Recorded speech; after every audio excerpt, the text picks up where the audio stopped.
Well, thank you for staying with us. This is where we get into the papers and bring you the tidbits from the world of, well, the tabloids this morning. And we have some interesting things to talk about, the economy and more. But joining me, Samuel Kojo Brace. Do you know every time I get to the Brace, sometimes Bruce comes to mind? I think I should start calling you Bruce Lee. But I do have. Do you do any higher? Bruce Lee is the same. Bruce Lee, how? What's up, back then in school, you were, Boy Scouts and Karateka. I only joined the what do we call it? The cadets. And even that. When Scouts there. I mean, sometimes you there, then the instructor would say, fall like a tree, then pine. I did like for some time, and I'm not meant for this, so I left. That was that. Oh, yeah. We'll come back to that. But joining us now, Joshua Asamoah is a senior forecaster with the Ghana Meteorological Agency. He joins the conversation to give us a snippet of what to expect by way of the weather. Josh, a very good morning to you. Give us an idea of what we can expect today by way of the weather. Good morning, and good morning to everyone watching us. So for the next 24 hours, areas in the southern portion of the country will see brighter conditions than we expect. We still expect cloudy conditions though, but it will be brighter. We'll get breaks of sunshine coming in. So we'll have temperatures slightly warmer than what we experienced yesterday. We're expecting around 31 to 32 degrees Celsius as the maximum temperature for today. But on the satellite image currently, we are still seeing some cloud developments to the east of the country. That's around northern Benin into northern Nigeria. It's quite weak, but because we are now going to get some sunshine, it will be able to rejuvenate this cloudy conditions there. And so we are expecting that areas in the northeast towards the Oti and parts of the Volta region, we'll be seeing some rainfall activities later this morning into the afternoon. For the western side of the northern sector, the upper west Savannah regions, the day will start quite bright. So we'll see sunny conditions from this morning into late morning towards the early parts of the afternoon.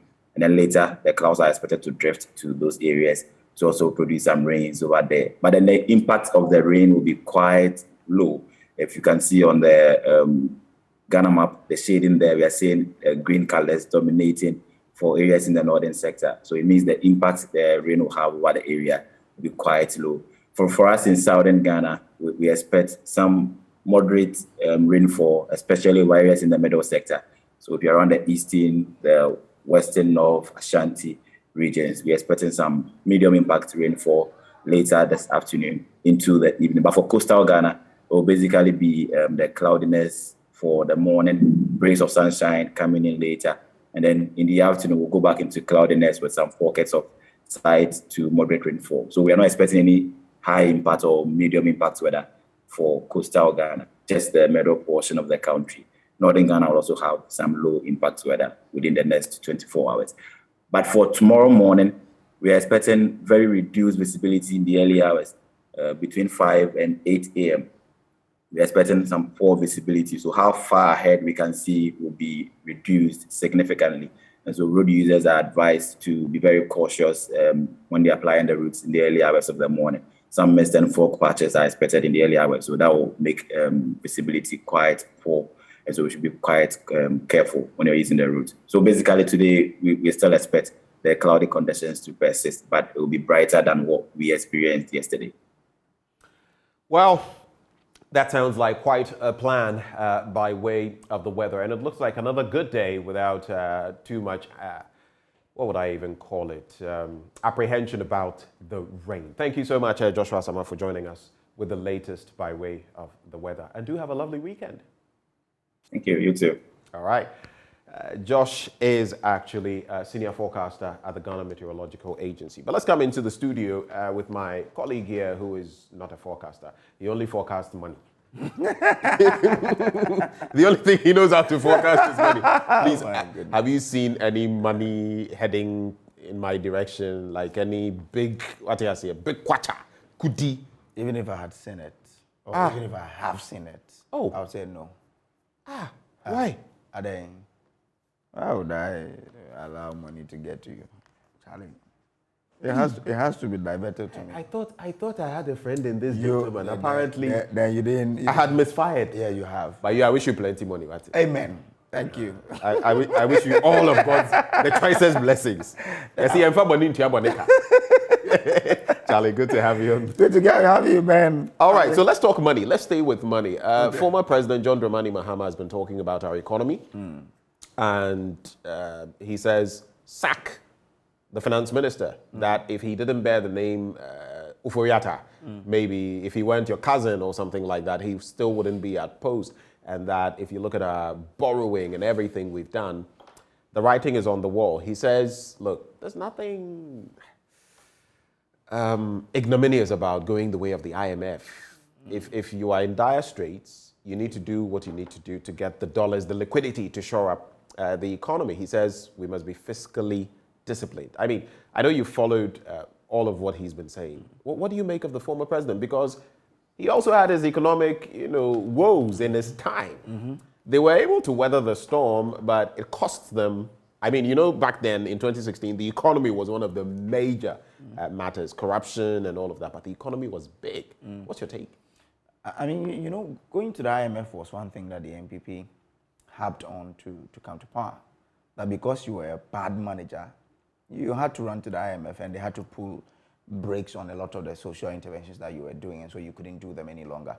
That is why, they convince Ghanaians that they have what it takes to manage the economy and create jobs and implement social interventions without anybody's order that we should stop. And so they won't be going to the IMF. I think that's one of the reasons why this government is dragging its feet in deciding on going to the IMF, because it will be like, well, but you said this guy is not good because he went to the IMF. Today, you said you have the men.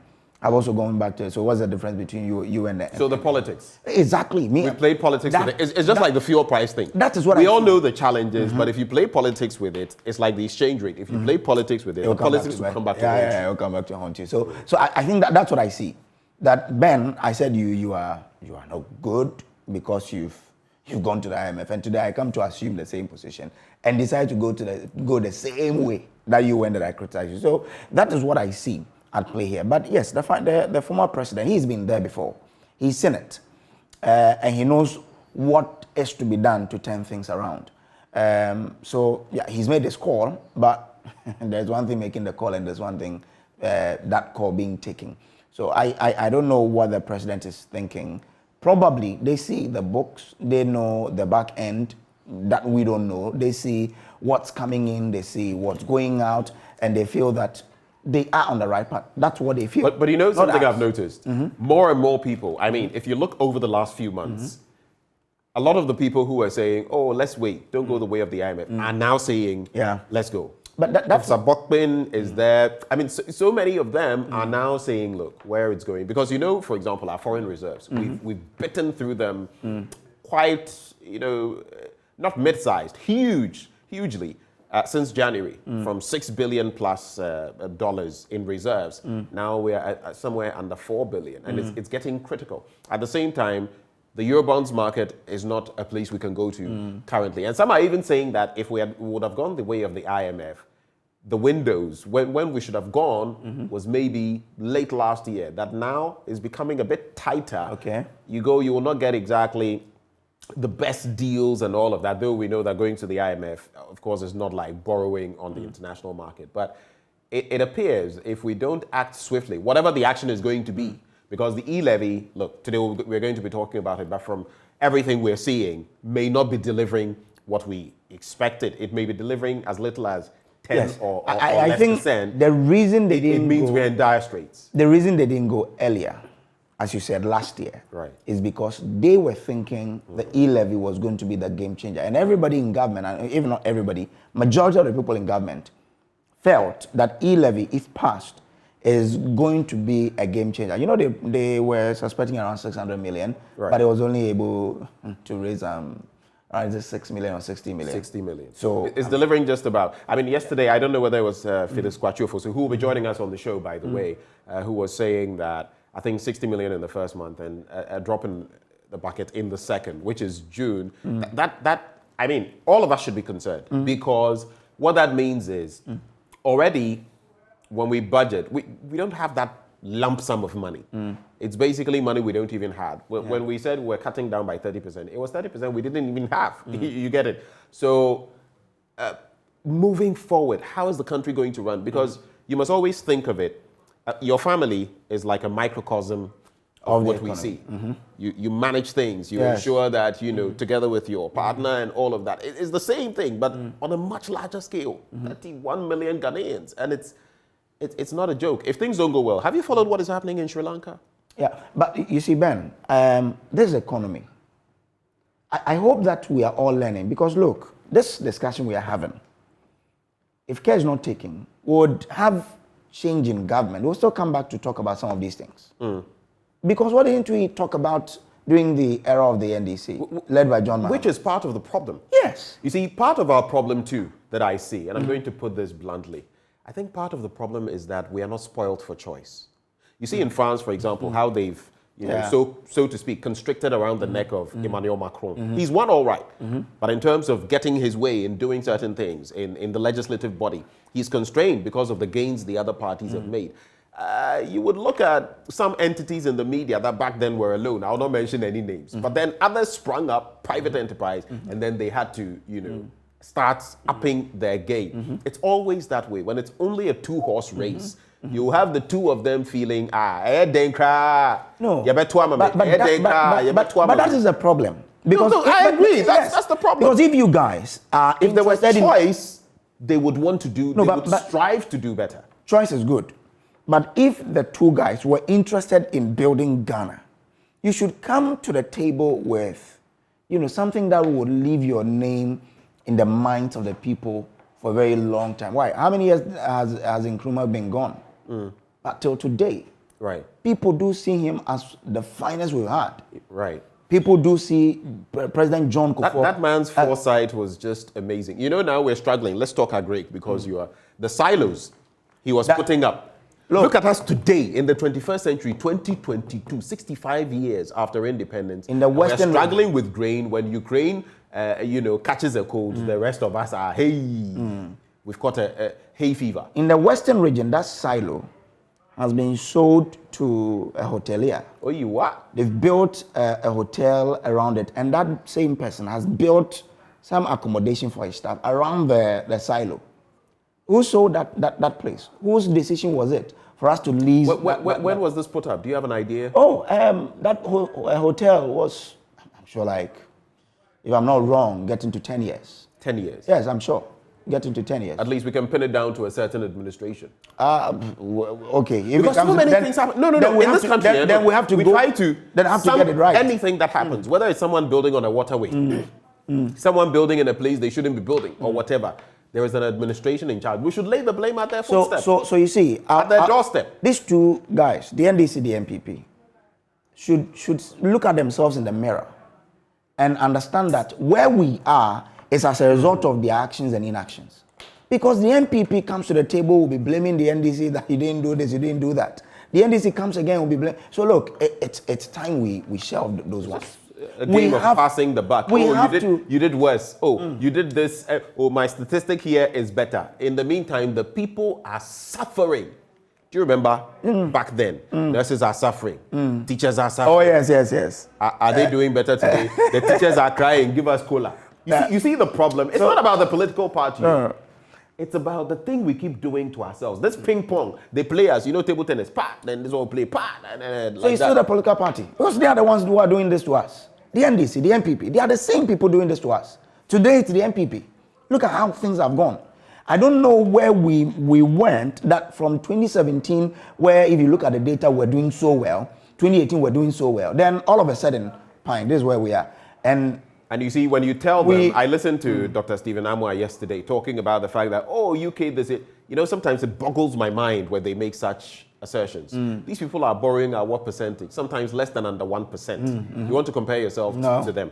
America, do you know it's borrowing? It's in the trillions. Yet, what factor of its GDP? Do you get it? You must make comparisons with real life examples. What is your GDP? And what percentage of it is you are consumed by compensations, workers, public sector, and what? Debt servicing. Two things take away practically everything. So you don't even have money to take care of school feeding, to do the most basic things. Yeah.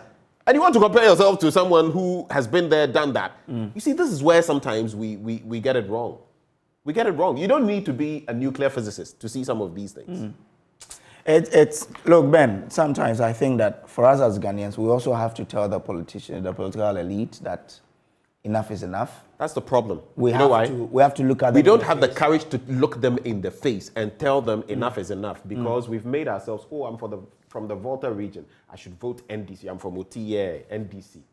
Is the NDC delivering for you? Oh, I am from the Ashanti region. I'm from Kumasi. I'm from Amakum. I'm from. I have to vote for the MPP. Are they delivering for you? Okay. Let's get into the papers. Let's check out the Ghanaian Times. Anyway, now mad rush for Ghana card as today marks start of BOG directive to use ID cards only for all bank transactions. And it comes with a photograph of a lot of people queuing to get a card. 2,000 Adan Kwame residents said to benefit from community mining scheme. It comes with a photograph of the Deputy Minister of Mining in charge of, Deputy Minister of Lands. When he said Deputy Minister of Mining, in charge of mining. Hey, he creates new minister. Ministers don't do something like that. We beg you. Don't add any new ministers. But I think Mekudika is doing well in that regard. So that's it. Let's see how that goes. Probably we need to assess the impact of the ones they've commissioned over the years. Which ones? The community mining schemes. They've launched a lot of it. We need to find out how are they those are doing. But that's one thing we're really not good at. Looking at things retrospectively. It's like the tree planting exercise we did last year. We claim, Mr. President said, 85% of them had. Where did we conduct that survey? What are the statistics? You know, it's important not for any mischievous reasons. So it's important so we know where we were, and where we have got to, and where we hope to get to. But there's no such accountability, not in terms of the financing, not in terms of which plants were we planting, mahogany, and where did we? We do have department for monitoring and evaluation in these ministries. I think these are things they have to be doing. They have to be telling us that, we planted 1,000. Out of that, maybe 800 did well, 200 didn't. Then, like you said, we can follow with them. But if we don't get it, it's quite difficult. Now, police gunned down for armed robbers on Bekwai Fomena Highway. And that story is on page 3 of the Ghanaian Times. It says, 4 persons suspected to be robbers were on Wednesday killed in a shootout with the police on the Bekwai Fomena Highway in Ashanti region. A gang of 5 persons engaged the police in a shootout during a robbery, and 4 of them died. And one of the robbers escaped. A source at the Ashanti Regional Police Command confirmed the incident, but did not give any details and directed the Ghanaian Times to contact the police headquarters in Accra. So that's the details there. 4 persons are gone. At the 40th Remembrance Service, GBA urges public to have confidence in justice system. So that the Ghana Bar Association there, saying that you and I have to trust the justice system. Okay, Doc. Let's get into some other papers. Daily Graphic. We'll work within some 6-7 minutes. Weedy median being cleared at last. And, sometimes it's interesting. We handled that matter here yesterday. Based on Emmanuel Bright Kweku's report from Kumasi in the Ashanti region. We went hard on that from the standpoint of the Ghana Highways Authority and the National Road Safety Authority. And today, yeah, man. Who say man no day? Monday, So new GJA executive takes office on page 13. I heard of a stay as far as the president was concerned. Supplement on mining industry. It was an application to injunct him. Right. But once that application had not been granted, then it means that that definitely they'll proceed.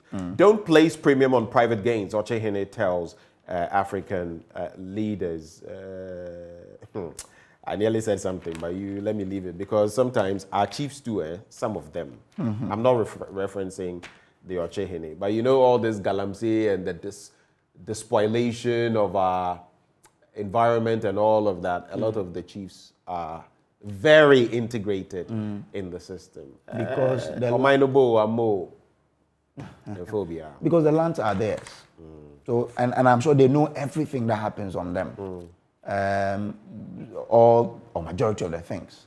So once you are the chief of a certain place and you hear that this is happening, if you are not into it, you move in there and get it corrected. Right. If you don't, we'll blame you when the thing turns sour. So our chief should really be up and doing some of them. Let me just do these quickly. So Anglo Gold Ashanti Ghana partner in development. Interestingly, I was reading about Anglo Gold Ashanti in Colombia. Yeah, Colombia. And you know the new vice president, the black one, first time. And some interesting dynamics in Colombia. It's interesting that I'm mentioning Anglo Gold Ashanti and I'm mentioning Colombia. Go and read. But the DRC buries Lumumba's remains after 61 years. I couldn't, go past this story. You remember Patrice Lumumba? Yeah. Fighting for his country. And the Belgians were not happy. They used, just as with Nkrumah, they used the same Congolese. Got this man. And you know what they did to him after killing him? They didn't even want his body so that people would set up a shrine or anything. Dissolved his body in acid. And one of them took one of his teeth as a trophy. That is the only thing left, because in Congo, if there are no mortal remains to bury, it leaves the family hanging. So that is what's the tooth that the Belgians are returning to the Congolese. These foreigners do have done stuff like terrible stuff on the continent. Yes. And they ought to be ashamed of themselves. I have many friends who are from there, but some of the things, atrocities in the past, how do you dissolve you've killed the person, you dissolve the body in acid. But do you know... Take the tooth as a trophy. Where I'm from, a hunter. I'm sure you've heard the story of one of our kings, Bedubonso II, whose head was taken to the Netherlands and stored in a formaldehyde. Formaldehyde, so you would see that, for over 100 years. Look at that. Yes, you killed the man, beheaded him, and took the head to the Netherlands to be kept in a laboratory somewhere.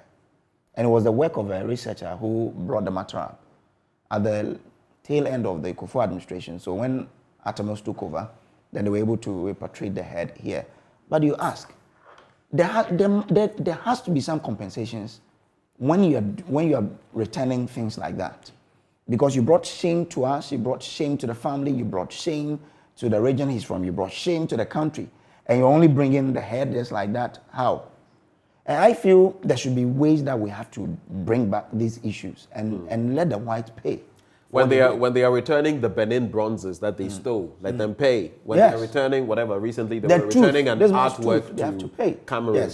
Pay. I mean, they should pay reparations because they've done too much damage. Exactly. But at the same time, sometimes because people are too eager to owe reparation. What are we also doing for ourselves? Do you remember what Nkrumah said?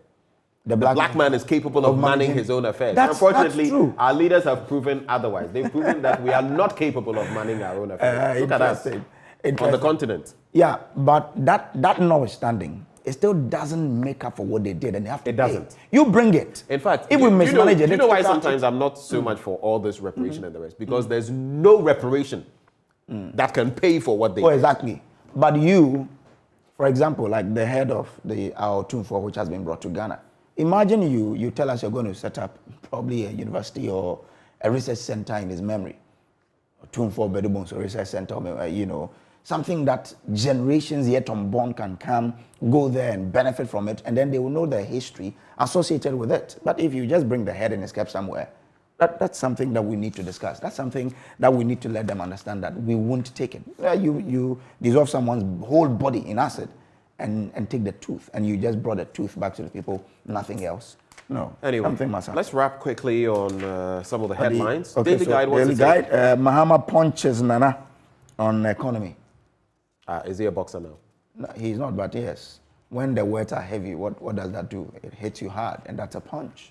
It reminds me of Zoom Zoom Nelson and the fight with McGuigan that never happened. We'll leave that for later. When they were, is it 40? I think it was Barry McGuigan or something. About 2010 or so, he fought one of his fiercest rivals. You remember, the Australian? Oh, George Fenech. Yes, you remember that fight? They fought, they were I'll beat you like father likes.